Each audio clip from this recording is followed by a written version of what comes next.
नमस्कार, आप सभी का मेरे चैनल पे फिर से एक बार स्वागत है।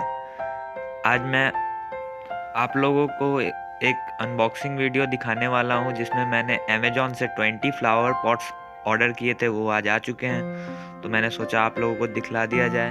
तो ये देखिए कुछ इस प्रकार पैक्ड था ये, और ये रहे गमले और इसका बिल। मैं लिंक भी दे दूँगा नीचे डिस्क्रिप्शन में, आप वहाँ से जाके ले सकते हैं। क्वालिटी तो अच्छा लग रहा है, अब देख लेते हैं कि पूरा क्वांटिटी है या नहीं है।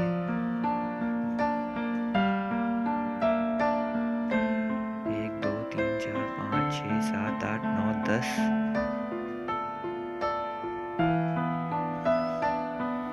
11 12 13 14 15 16 17 18 19 20। चलिए, क्वांटिटी तो पूरा है और देखने में भी गमले बहुत अच्छे लग रहे हैं और इनका प्लास्टिक भी बहुत अच्छा है। और देख लीजिए ड्रेनेज होल भी है नीचे में, 10 ड्रेनेज होल्स दिए हुए हैं इसमें, जो कि बहुत अच्छा लग रहा है मुझे ये प्रोडक्ट। ये देखिए, इस पे कुछ डिज़ाइंस भी बने हुए हैं जो कि बहुत संवारेगा हमारे गार्डन को।